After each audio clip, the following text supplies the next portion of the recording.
La situación socioeconómica y la inestabilidad política se fueron agravando en México desde su independencia, pero durante la dictadura de Santa Anna los problemas se intensificaron. El 4 de marzo de 1854, Juan Álvarez e Ignacio Comonfort promovieron el Plan de Ayutla, en el cual se desconocía como presidente a Antonio López de Santana. La revolución de Ayutla se apoyaba en los principios liberal republicanos, pero ahora se hacía necesaria una reforma radical de las leyes que permitiera una verdadera transformación de la sociedad mexicana, no solo en lo político, sino también en el ámbito económico. Una reforma que significara para México la incorporación al mundo occidental moderno. En agosto de 1855, Santa Anna decidió renunciar a la presidencia, con lo que se iniciaba una nueva etapa. Los revolucionarios eligieron a Juan Álvarez como presidente interino. Redactaron las dos primeras disposiciones reformistas. Una de ellas, formulada por Melchor Ocampo, privaba del derecho de voto a los miembros del clero. La otra, llamada Ley Juárez, la más trascendental, suprimía los fueros militar y eclesiástico.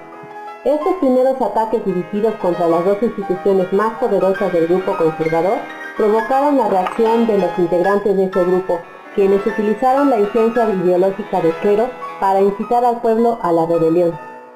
Al cabo de 2 meses de gobierno, Juan Álvarez renunció a la presidencia y fue sustituido por Ignacio Comonfort.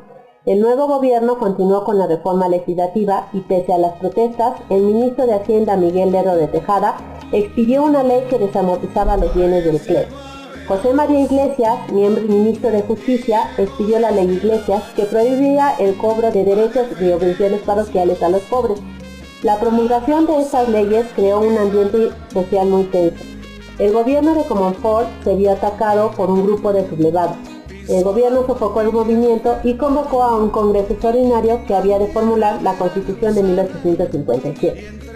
Esta Constitución restableció la República Federal representativa y democrática. Se establecía también en su artículo 123 que corresponde exclusivamente a los poderes federales ejercer en materias de culto religioso y disciplina externa la intervención que designen las leyes, es decir, la libertad de culto. Se establecía también en esta Constitución del 57 que nadie puede ser obligado a prestar trabajos personales sin la justa retribución y sin pleno consentimiento.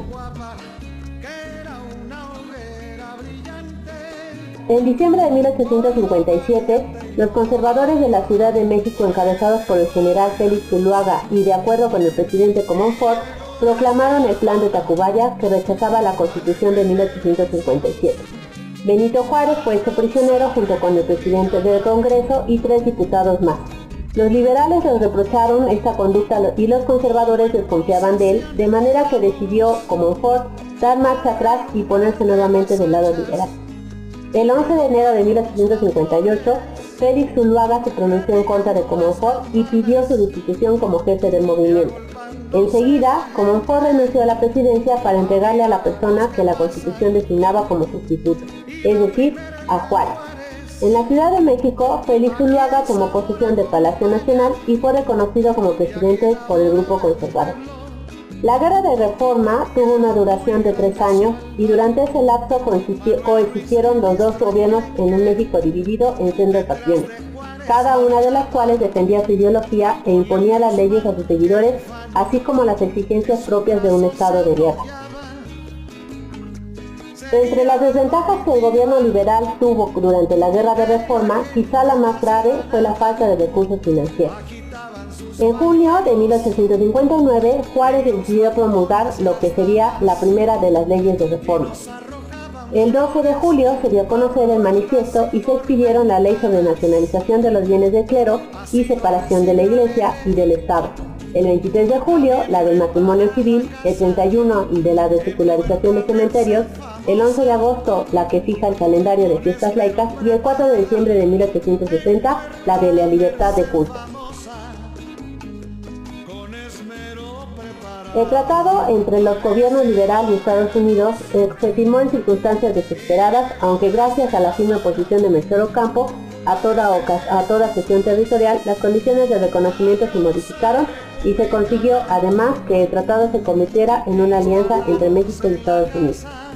Siendo todavía presidente Zuluaga, el gobierno conservador también buscó apoyo en el exterior, aprovechando el interés extranjero por México, y en esta ocasión recurrieron a España, todavía interesada en recobrar su dominio perdido para que se reconociera el gobierno de Zuluaga.